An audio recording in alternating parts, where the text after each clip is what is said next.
In. All right. Welcome, welcome, welcome to our Midlife Body Masterclass. Um, as you can imagine, experience and the knowledge about midlife body comes from my own experience, from my own body. Um, I turned 45 this summer, and I definitely can feel, all this truth that they say that once you hit 40 your body's changing, and it doesn't respond in the same way to your diet, to your exercising routine. Nothing is the same. And like, I went through all of this myself, and I can't wait to share with guys, all of you, what actually helped me, what I learned along the way. Because as a medical intuitive, kind of people expect me to have a perfect body. They think that I know everything about what's happening in my own body, but that's not the case. Because I'm a projection in human design, it's much easier for me to focus on someone else's body. When I focus on someone else's body, I can see everything clearly.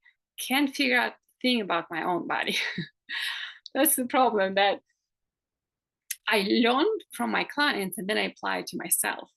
And makes it much easier for me. Oh, I see what works for this woman. I try to do the same thing. That's what I figured out. That's how I can help my own body, because it's really hard for me to focus on my own symptoms and my own health. Really hard to connect and figure out what's happening. But I'm working on it. So we're gonna talk about midlife body.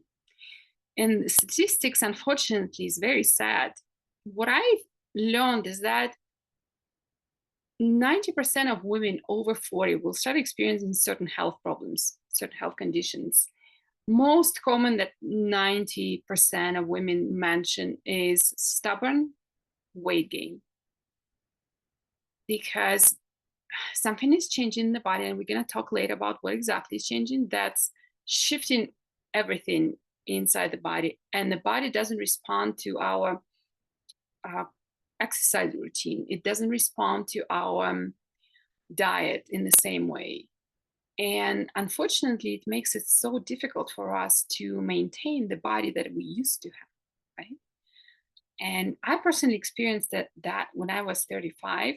When I turned 35, I started gaining weight. And until turned 35, I thought I'm such a lucky person who can eat whatever the hell I want and I will never gain weight. But everything changed when I turned 35, and I noticed that I started gaining weight, and I couldn't do much with it. It was, whatever I would do to lose it, it was come back. And for several years, I was struggling with it, and I felt all the feelings that usually we feel. Like, I felt powerless in my body. I felt like my body doesn't listen to me. And that's the experience of many, many women, unfortunately.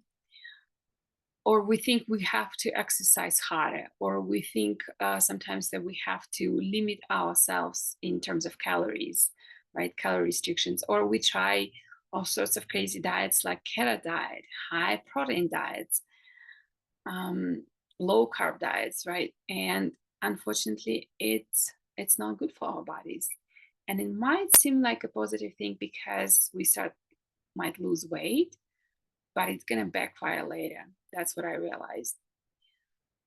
So last several years, I was working actually with people who would come to me, mostly women who would come to me with stubborn weight gain, or with menopause symptoms. Symptoms that are commonly associated with menopause, like some digestive issues, like bloating and constipation, sometimes joint pain, especially like wrist pain or finger um, arthritis, with osteoporosis. Those are symptoms that are commonly associated with the menopause. And women think, oh, it's because of menopause, and because menopause is inevitable, this is my life now, right? I cannot stop menopause, except some women try to use HRT, right, which is hormonal replacement therapy, but that's not the solution. So let's talk about what's happening in the body, in midlife body, and why we're having all these crazy symptoms that we have.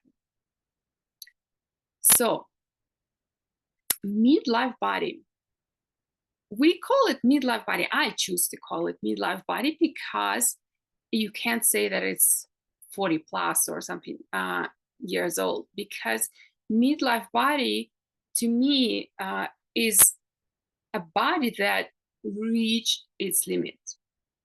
So we have some body has some reserves, body has some limits, like quite literally sometimes storage space. And that's why for many years, we might not notice any problems. We don't develop any digestive issues. We don't develop any aches. We can maintain weight because our body still has reserves, right? Our liver has storage space to store fats and toxins. Our kidneys has some storage room. And that's why we can maintain very unhealthy lifestyle and not see any consequences. And, it's actually misleading in some way because our body is telling us, yeah, you're going to be fine. You can eat whatever you want. You can party. You can drink alcohol and you can have sleepless night and you're going to be fine. Right. And that's not the case. For some time, yes, when we are in our 20s and 30s, we can get away with these things. But many people and women included, right, will reach limit somewhere between 35 and 45, where the body will hit the limit and will realize that turns out you can't drink as much as you want, right? You can't eat whatever you want because your body will play it out, unfortunately. So that's what I call midlife body. Midlife body, it's a approximately between 35 45 when the body is reaching its limits and it doesn't respond to our normal routine anymore. And so we need to understand what's happening. And common symptoms associated with this age, and again, it has nothing to do with age, but it has to do with the body's ability to process and contain all this toxins and um, fats, for example. Most common symptoms that women experience would be stubborn weight gain, fluid retention. Sometimes we wake up in the morning with puffy eyes, puffy face. Sometimes we can feel some fluid retention and some swelling in the ankles and wrists. Sometimes we notice bloating or cramping. Some women experience some cramps in the stomach area. Sometimes we experience constipation, hormonal imbalances. We experience brain fog, difficulties to concentrate. We might notice that we forget a lot of things. You just, you walk in kind of in one room to grab something and then like stop in the middle of the room, like, what was I going to do here? Right? Those kind of symptoms also tell us that something is changing in the body. Low energy levels. Sometimes the problem is, it's really hard to get up in the morning, really hard to wake up in the morning. Sometimes we feel like in the middle of a day, we need a midday nap. Sometimes we notice that we have a dry skin, especially dry hands and dry feet, dry ankles, and signs of premature aging. Those kind of signals actually tell us, something is shifting inside the body. And the last thing, like, I want us to do is to think that, oh, I can just put some, for example, with the dry skin, I can put just some lotion and it will get better, right? Because that's what a lot of commercials tell us to do, a lot of experts tell us to do. But unfortunately, putting best lotion not going to solve internal problems. the problem is coming from inside the body, and we need to understand what's happening inside the body in order to address those symptoms. Also, women experience low libido, vaginal dryness, which makes it harder for us to actually enjoy sex, night sweats, and hot flashes. Usually, night sweats and hot flashes can come a little later. That would be latest symptoms. But some women start experiencing those symptoms even in their 30s and 40s. So we're going to talk about what's happening and what it means, right? What I want you guys to understand by the end of this masterclass is you understand the root cause of those symptoms, and you understand what's the need of your body behind those symptoms, because all those symptoms is just the way our body is communicating to us about what's happening inside. And unless we address those root causes, because it's not a one root cause, there's several of them, we're not gonna see lasting change. We're not gonna see, improvement, long-term improvement. So far, so good. Do you have any questions? All right. No, So so far so good. let's talk about what's happening actually. So why menopause doesn't happen to all of us at the same time, and why all these symptoms women develop at different ages? Because it's not linear first, and second, it's not a one factor process, right? It's not a one cause. And it would be easy if we all hit those symptoms at 40.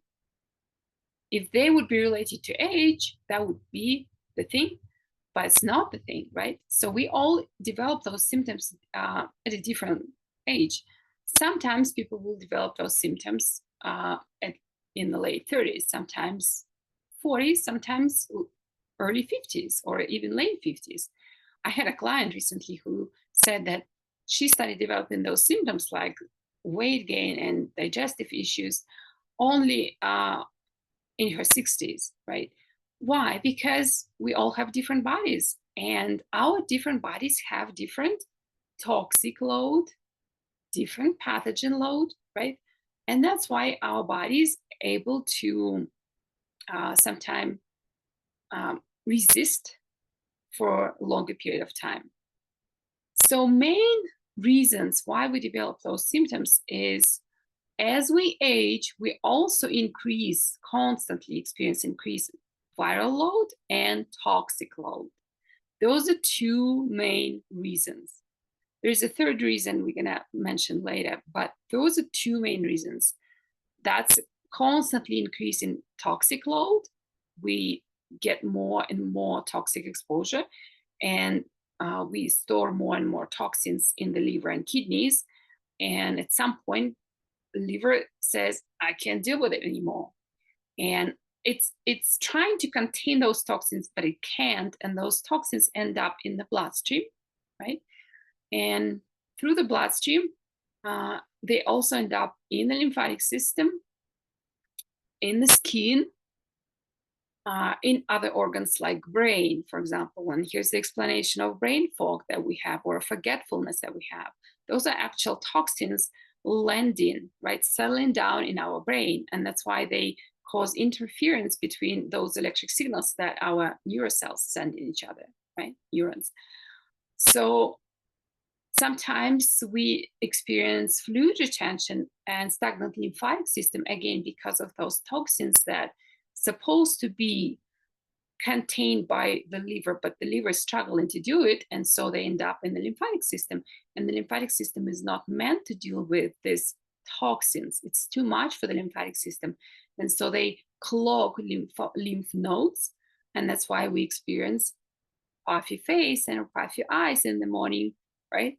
The fluid retention is an indication of stagnant lymphatic system, which is a consequence of stagnant liver. The same process happens usually in the kidneys, but I have to say the kidneys usually for 90% of people would fail after the liver, right? So the liver will take hit first, and then the kidneys will usually struggle too. But if kidneys struggling, that's usually indication that the liver is struggling too. But the liver is, from everything I know about the liver is silent warrior. It will fight until the end, and it won't make a beep, right? It wouldn't tell us about its struggle. We might see symptoms about it, but we don't feel pain from the liver. Usually pain doesn't cause any problems in terms of pain. We don't feel pain. If we experience pain in the right abdomen where the liver is, that's usually coming from gallbladder, right? And gallbladder problems also indicate that the liver is struggling, right? The gallbladder will usually respond after the liver. And another,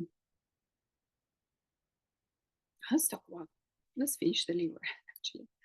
So the problems with the liver and the signs of struggling liver: stagnant, slow liver that struggling to contain toxins, a liver that's struggling to break down fats, liver that is struggling to store glycogen, right? Liver that's struggling to actually process and sometimes create vitamins for us, right? One of the functions of the liver is to store glucose when there's an excessive amount of glucose in the bloodstream. Another function is to actually store vitamins and release them in the bloodstream when there is a lack of certain vitamins, right? So the liver is supposed to do that. But when the liver is struggling to perform its simple functions because of toxic overload, it's actually struggling to do this kind of work. And that's how we notice that we sometimes experience vitamins or minerals deficiency. That's because of liver. Sometimes liver is struggling to remove excessive adrenaline and cortisol or estrogen, for example, right, from the bloodstream. And the liver is responsible for maintaining the balance of hormones inside the body, right? So sometimes hormonal balance is not the problem of endocrine system, that's the problem of the liver. Right? So one of the most common signs of stagnant, slow liver: weight gain, as I already mentioned. Why weight gain? Because the liver is supposed to break down fats and store toxins. And when the liver is overloaded with toxins, it's usually struggling to find storage room or produce high quality bile to break down fats. And that's why the liver is telling us, can't do it anymore, too many workload, right? And the quality of the bile is lower and lower, and this kind of bile can't break down fats properly. And so these fats being stored around the liver, for the future, when the liver thinks, oh, I will have better days and I will break down those fats. And so we start collecting those fats. And that's why we usually, around 40s, we start gaining visceral fat, right? That's around internal organs, and it starts with the liver. Dry skin, another sign of stagnant liver, slow liver, because when the liver is stagnant, it can't cleans out the blood, and blood becomes thick. It also makes a lymphatic system more stagnant. And with the stagnant lymphatic system and thick blood, unfortunately, body can't bring all the nutrients, and oxygenation and blood circulation is not enough to maintain the skin. That's why we start noticing dry skin and also signs of premature aging. Thin brittle hair, another sign, or we start losing hair, that's another sign of actually slow stagnant liver. Dark spots or hyperpigmentation we notice, those are actual appearance of toxic heavy metals that being in the bloodstream. And when our skin is exposed to sun, the sun rays actually draw those toxins from the bloodstream, from the lymphatic system, to the surface of the skin, right? So when we have a dark spots on the skin or hyperpigmentation, that's actually indication to us of struggling liver and toxic heavy metals being present in our bloodstream and lymphatic system.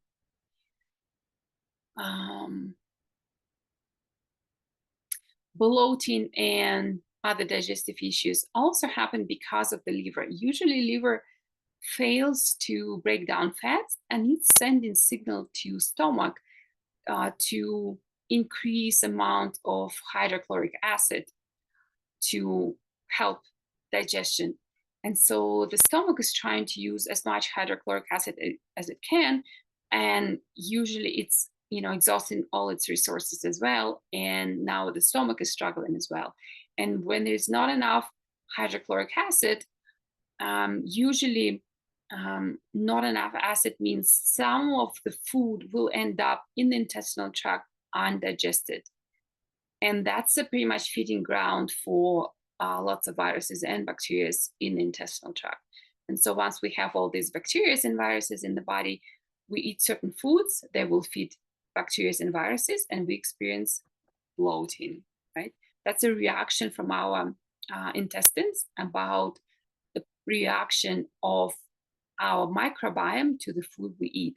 But that's usually the bloating is usually a sign of not very good friendly bacteria. Hormonal balance, as I already mentioned, right? Hormonal balance relies on good functioning liver. And so if there is a struggling liver, stagnant liver, it can't remove excess estrogen or cortisol, for example, adrenaline from the bloodstream. And so we have hormonal imbalance as a result of stagnant liver. Brain fog and low energy also indicate struggling stagnant liver because toxins end up in our brain. And low energy is also a sign of stagnant liver because usually when the liver is storing glycogen for us, glycogen can be a source of fuel for us when we out of energy, right? And when the liver is unable to store this fuel for us, then we will experience low energy. Does this make sense? Do you have any questions? Not yet. All right. Now, the second cause of problems for us would be pathogen load. All the pathogens in our body, if we feed them and if we don't address them, they will multiply, right? They will thrive inside our body. And I actually have to mention why women have more problems with it. Men also exposed to pathogens like viruses and bacteria and mold, but women are much more vulnerable to those pathogens than men because of our cycle, right? When we have our menstrual cycle, we usually have compromised immune system around 30% of the time, right? So during our ovulation and during our period, the immune system, immune cells actually being drawn to reproductive organs to protect this part of the body from infection, right? And the rest of the body is pretty much left unprotected. And that's where pathogens have a chance to actually take control over and expand, right? And this is why women tend to develop autoimmune conditions, which is a condition caused by low-grade viral infection, more likely than men, right? If you look at the statistics, out of all 50 millions of people in the United States struggling and being diagnosed with autoimmune condition, 80% of them are women, not men, women. And why 80%? Because our immune system is compromised 30% of the time, right? That gives enough time for viruses usually to spread and affect more parts of the body, right? And so when another factor is when our liver is struggling, when our liver is stagnant, it's also affecting immune system because toxins being present in the bloodstream or lymphatic system. Remember, I mentioned that when the liver can't actually contain those toxins, they end up in the lymphatic system and in our lymph nodes. And lymph nodes usually a concentration of lymph cells, right? That are supposed to fight identified pathogens. And so when the toxins present in lymph nodes, um, it's actually poisoning to our immune cells. It's poisoning them. They become less active.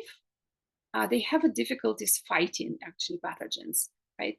So toxins being present in the lymphatic system, um, poisoning our immune system, our immune cells, which means immune system fights less, right? And the viruses can spread again. And so by the age of 40, 45, we usually have increased viral load. And this viral load starts causing all these symptoms. You want to know what kind of symptoms? Let's also talk about some stress factors that can actually worsen the whole thing, right? So, one of the most common stress factors for us is some kind of loss. We can lose job, that can be a stress factor too. We can lose one of our parents, right? Can die, or a friend or a sibling. And loss by itself is such a um, you know tragic experience. It's a trauma, and when we experience stress, uh, high levels of stress hormones in our body actually is overloading liver as well, and it's also very toxic for our immune system. So when we experience grief and loss, that's a huge factor for compromising our immune system, and that gives a chance for viral infections to spread in the body. The same actually with pregnancy and birth. It's kind of more joyful events in our life, but nonetheless tiring and wearing our bodies. Pregnancy is extremely difficult for our bodies because when we're pregnant, our body is supposed to pretty much work for two, right? The liver is supposed to cleanse the blood for the baby, right, for growing fetus, and also for mother. And this whole thing, like pregnancy, 9 months of pregnancy, is very hard on the liver, on the kidneys, and birth itself. When we actually have to perform and have energy for sometimes many hours, like my birth, for example, was 37 hours. And God, where do you take so much energy? Because I wasn't able to take nap or eat much. Like whenever I would eat, it would go back. And so, where do you take this energy, right? That means your adrenal glands have to step in and produce this stress hormones. So, usually, when we give birth, it's mostly run on adrenaline.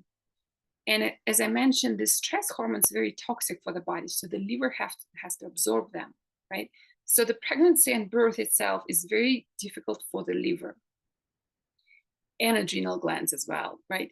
And so, after we give birth, usually women experience a lot of health problems right after giving birth because all this pressure and load actually exhausted the liver, exhausted adrenal glands, and was exhausted for immune system.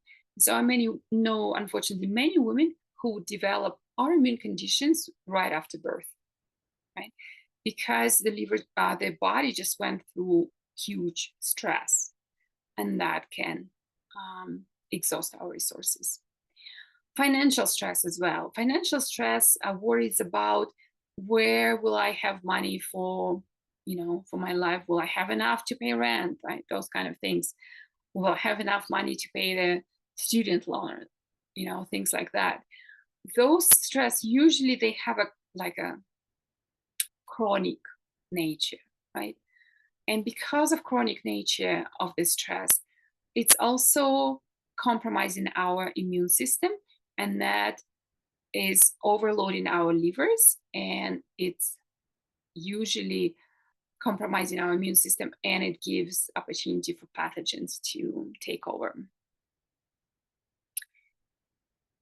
So, symptoms that are associated with a low-grade viral infection: hypothyroidism. When the thyroid is not producing enough hormones, usually it's a sign of thyroid gland being attacked by low-grade viral infection, right? Most people, from what I see, associate low-grade viral infection or kind of viral infection, any viral infection, with high fever.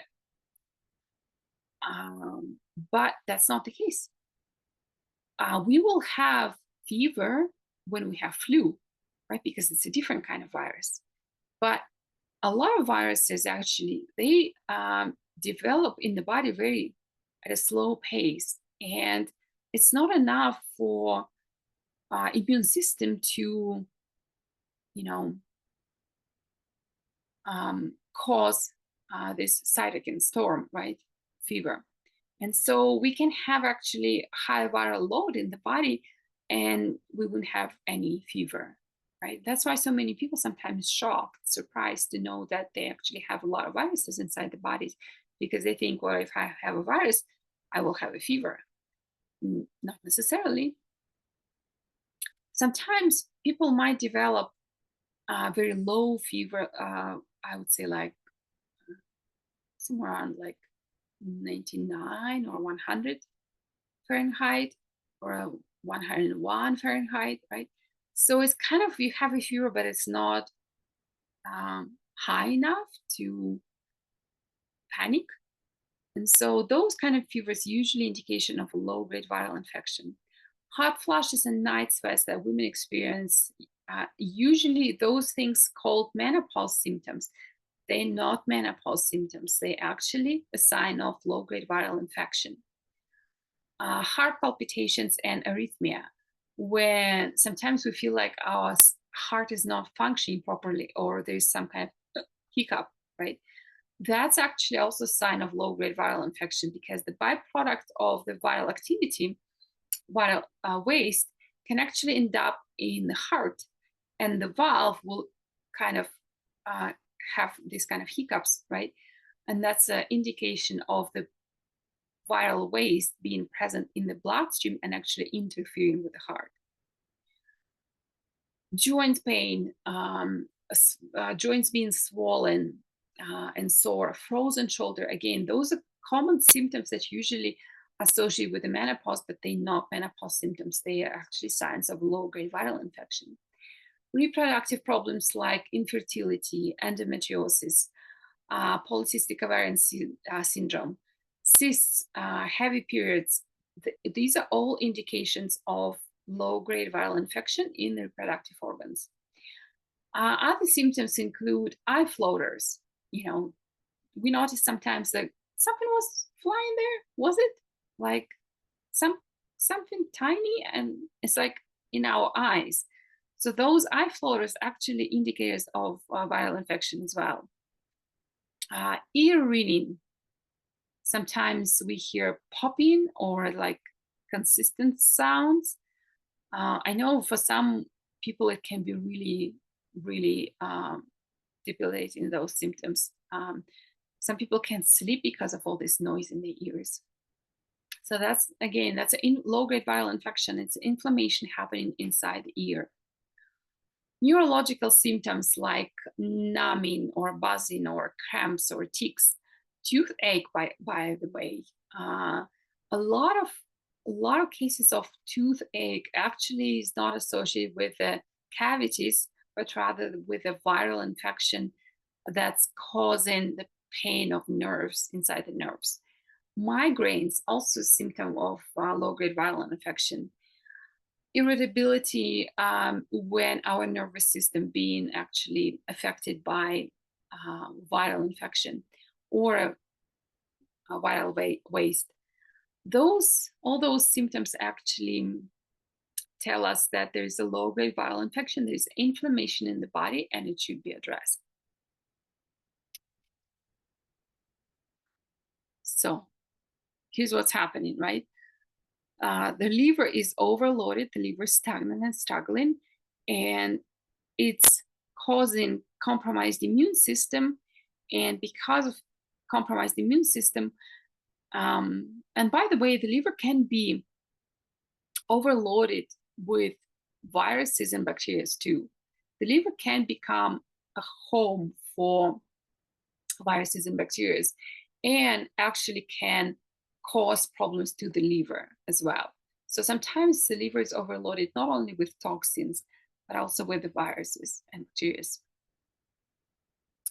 And if those viruses and bacteria in the liver, they can end up in the bloodstream, and through the bloodstream they can be spread around the body, uh, you know, all the different parts of the body, like brain, thyroid, or sometimes lungs, or our intestinal tract, sometimes our reproductive organs. Everywhere where we have bloodstream, right, we'll have viruses. And as I mentioned, those viruses can cause reproductive issues, sometimes heavy bleeding, heavy periods. Sometimes it can cause problems to endocrine system, because those viruses can affect our thyroid, right? That which is part of endocrine system. Those viruses can affect our ovaries that's supposed to produce female hormones, for example, right? And because those glands, endocrine glands, are affected by viruses, they will actually struggle to produce normal amount of hormones.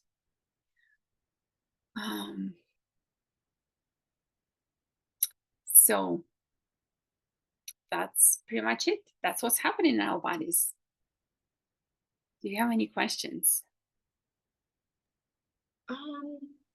In that previous slide, the one Mhm. with the diagrams, Yeah, is it, this I guess, one, no, the one with the images, this one. you can, and then, yes.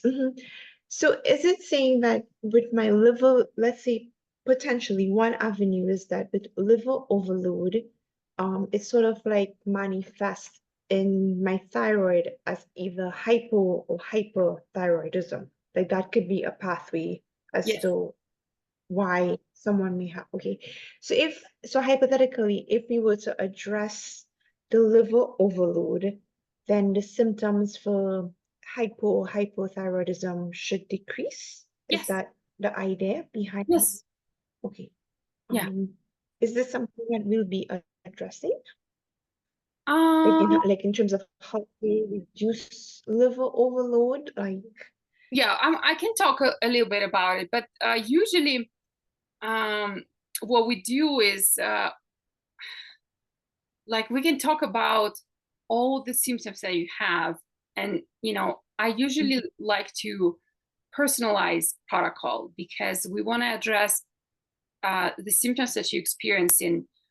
We can address the root mhm, cause as well, but also the symptoms, because if those if this viral infection is present in affecting thyroid, I would suggest one protocol. If it's affecting stomach or intestinal tract, that would be a different protocol. If it's affecting reproductive organs, that would be a different protocol, right? So right. they will have some similarities, but at the same Mm-hmm. time, they will have certain differences, some I see. additional Okay. things. Right, right. Okay. But yeah, I'm talking right now about what's the root cause, right? What's the problem that's at the core Yeah. of it?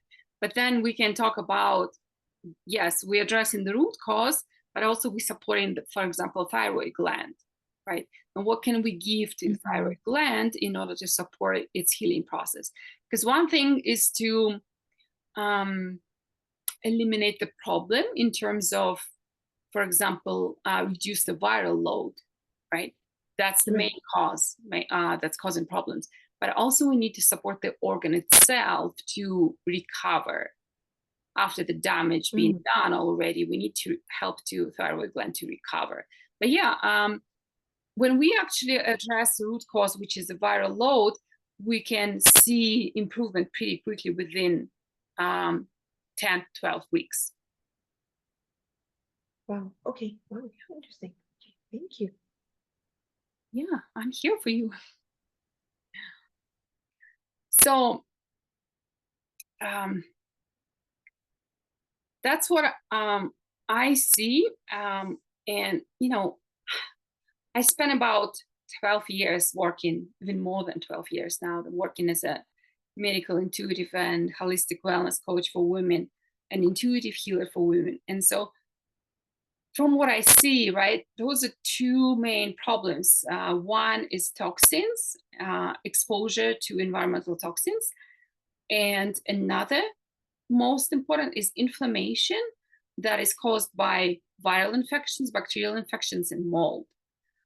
Mold usually wouldn't cause much problems of itself, but it can definitely compromise our immune system, which will in turn cause higher viral load, right? Because the mold is kind of taking attention of immune system, it will allow viruses to spread more and cause more problems, right? Um, Mhm. I have a question with mhm. respect to like the inflammation. I was always under the opinion. So I've never seen or viewed inflammation as, a virus, bacteria, mold. So this is good to know.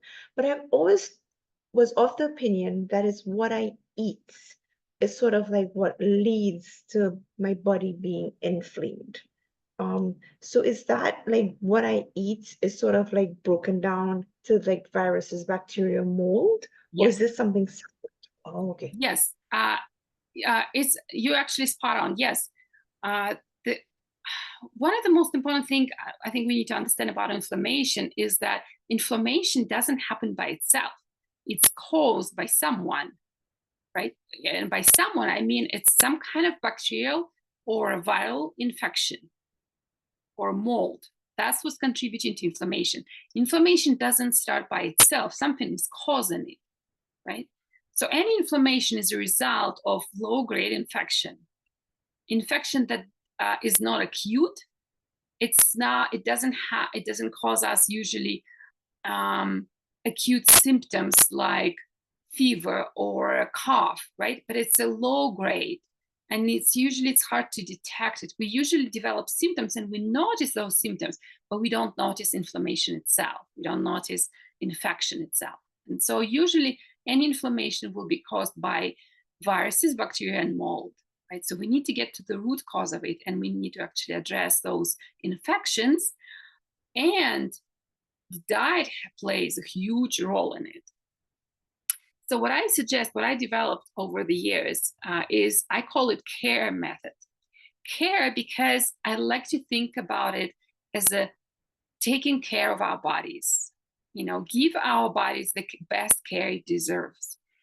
And it usually means cleanse the liver, right? Make sure that the liver is actually taking a break and can release the toxins that it's been accumulated. That the liver can have enough time to actually get strong again to fight off viruses, because liver can fight viruses, but it's usually so busy and so overloaded with other things that it can't just you know put enough resources into the fight with the viruses. Another aspect is anti-inflammatory protocol. This is exactly what we're talking about, how to address presence of viruses and bacteria in our body through the diet, right? It's a diet that has a direct impact on the level of viruses and bacteria in your body. The more uh, you eat foods that actually support your immune system, and the less you eat foods that actually feed viruses, the less you will have inflammation in the body, right?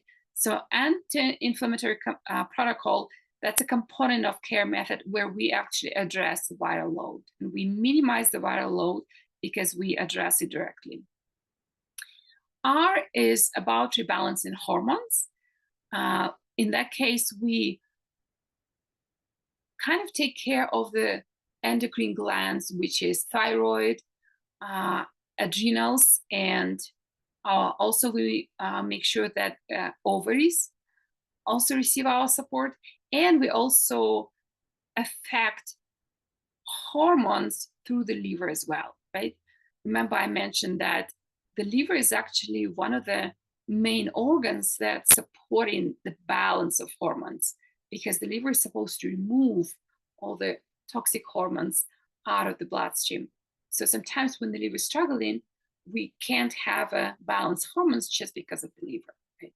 And so what we do through rebalancing hormones, we actually support endocrine glands, our thyroid, adrenals, ovaries, and also we support our liver that will help us to balance hormones. And elevate mood is a kind of emotional aspect of healing where we want to step into our power, and rather than feeling like victims of our bodies, we want to actually experience empowerment and um, feel the power that is, I think it's critical component of healing process, because sometimes we have viruses and bacteria in our body because we're not feeling the power that we have, and we don't set boundaries in our bodies, and that's why we can have all these toxins and pathogens feeling very good in our body, and our bodies kind of become very hospitable terrain for those toxins. So it's important for us to step into our power and set boundaries and uh, live our life and enjoy our bodies. Also, through Elevate Mood, we address feelings, heavy feelings that have been stored in the body. Sometimes we have in our bodies, like regrets and um, resentment, sometimes hatred, anger being stored in the liver.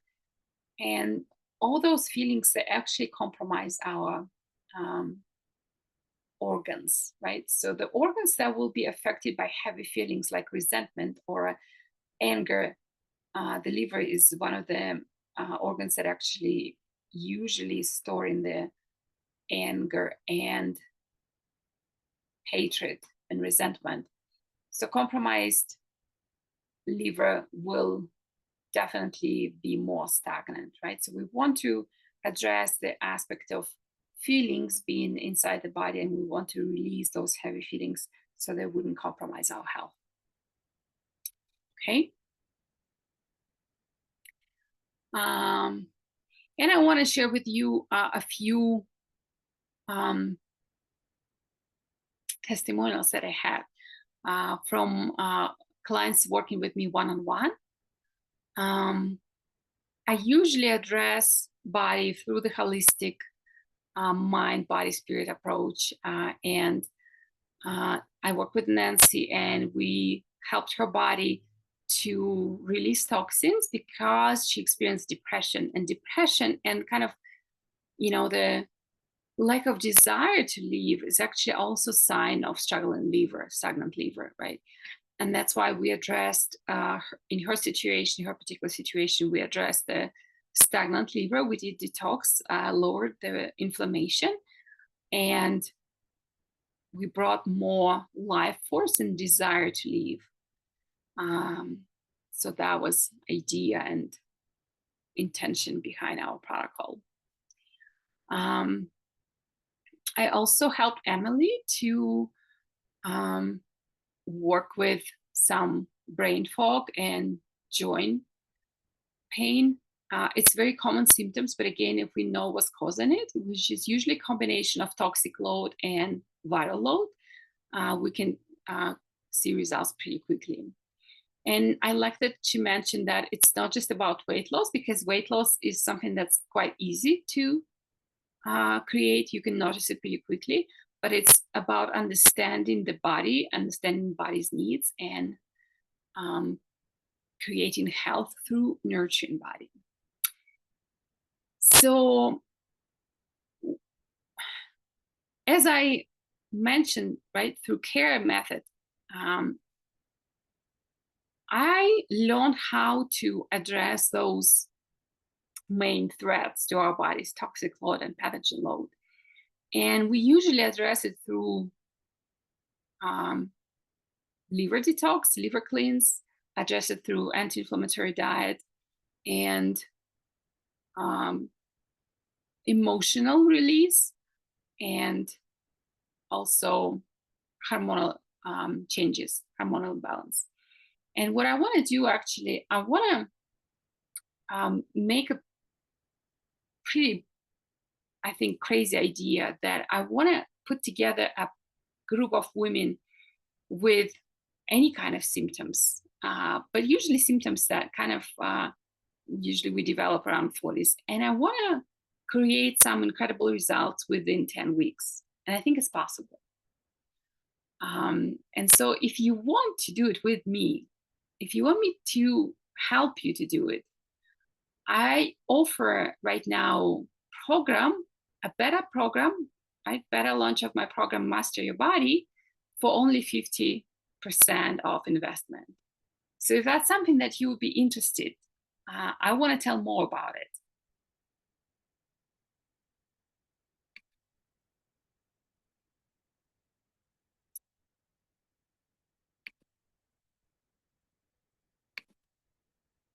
Let me find it. I have some clients that I work with one-on-one, but many of the women um, telling me that they can't afford one-on-one weekly sessions, which I understand sometimes it can be hard. And that's why I want to put together a group coaching program where I will teach women how to understand their bodies and how to take care of them. So all the knowledge I have about the body and about what's causing problems in the body, I'm going to pass it to you. So you will know exactly what to do for your body and how to support it. So this program, once complete, it will be offered for $597. And right now you can join me for my beta launch and pay half price. And I want to work with a group of 10 women who ready to commit right now, commit to themselves, commit to their bodies, and actually create a difference. And because I'm so confident in my skills and my knowledge, I know that we can create change pretty quickly for you. I think weeks, 10 weeks, 12 weeks, it's pretty good term to notice difference. It's a very good, I would say very optimistic period of time, but I know we can do it, right? And I know that 10 weeks is enough to create a difference, so you would notice it. And we're going to be working on the symptoms that usually associated with midlife body, right? Which is stubborn weight gain, digestive issues, hormonal imbalances, insulin resistance, fluid retention, night sweats and hot flashes, joint pain, right? Those kind of things. And if you experience any of those symptoms, I would be happy to guide you and to teach you how to actually address those symptoms, how you can actually address those symptoms yourself, right? And you can notice results pretty quickly within a few weeks. I wouldn't say that you can heal completely within 10 weeks. That's probably not going to happen. But you can notice the difference. You will notice improvement. You will feel relief of your symptoms. And that's important because usually when you feel relief, that will give you enough energy to move forward with it. I would say sometimes it depends on the particular body, right? We're all very different, but some people will experience relief of certain symptoms first, and for other people, they will experience, the other symptoms will go away first. So it's really hard to predict which symptoms will respond faster. But but I know you will notice a difference. I know you will feel better. And I can't wait to create this for you. Why do I want to do it? Because I want testimonials from you. I want to be part of your happy healing story. And I want you to give me your testimonial that you worked with me in this group setting and it helped you. That's what I want, right? So tell me about your symptoms, anything that's bothering you. You can contact me directly. We can have one-on-one conversation and we can talk about your particular situation, what kind of symptoms you experience, what's actually bothering you, what do you want to address first, and we can talk about if this program is a good fit for you. Okay. So the program is open right now for enrollment, and you can join today or during the next couple of days. And then I'm going to close it and I'm going to actually start working with those women that decided to commit. Okay. So if you ready to commit, because I don't want people who kind of on the fence or where the body is not the priority, because I understand we have different periods in life and sometimes the body is not priority, the health is not priority, and that's okay. So if you feel like you experience certain symptoms but the health right now is not the priority and there are other things, um, that's probably not going to be a good fit, because what I want is committed women, committed to health, committed to their bodies right now, and ready to make a change. Women who are tired of feeling constant fatigue. I want women who are tired of, experience overweight or brain fog, who had enough and want to create difference. So if that's you, let's talk.